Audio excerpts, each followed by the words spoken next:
بسم الله الرحمن الرحيم. الحمد لله رب العالمين، وصلى الله وسلم على نبينا محمد وعلى آله وصحبه أجمعين. الحمد لله على هذه النعم التي لا تعد ولا تحصى. الحمد لله على نعمة الأمن والإيمان. فهذا اليوم 18/5/1434 هجرة في الحماد برنيه، جنوب جبل كلان المشهور، وجبل كلان علم من أعلام مدينة رنيه. إعداد وتقديم دحيم محمد بحضور الأخ محمد التركي والأخ درب التركي الذي أتوا بنا إلى هذه الديار، فجزاهم الله خير الجزاء. وأمامنا الآن غدير الحماد برنيه، فأشكر الله وأحمده على هذه النعمة التي لا تعد ولا تحصى.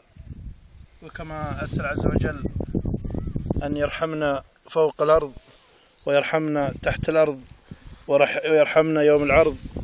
فما أجمل هذه المناظر، فلا يتمالك الإنسان إلا يقول الحمد لله والشكر لله.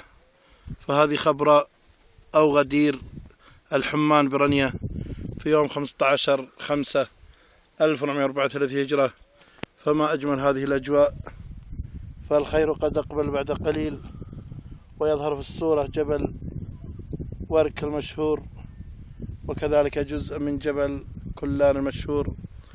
وشكرا لله وحمد لله. نتلو هذه الآيات من سورة لقمان. أعوذ بالله من الشيطان الرجيم. إن الله عنده علم الساعة وينزل الغيث ويعلم ما في الأرحام وما تدري نفس ماذا تكسب غدا وما تدري نفس بأي أرض تموت. إن الله عليم خبير. وأسأل عز وجل أن يحفظنا ويحفظ بلادنا ويحفظ ولاة أمورنا ويحفظ جميع المسلمين، وأن يغفر لنا ولوالدينا ولجميع المسلمين الأحياء منهم الميتين. وفي الختام استودعكم الله الذي لا تضيع ودائعه.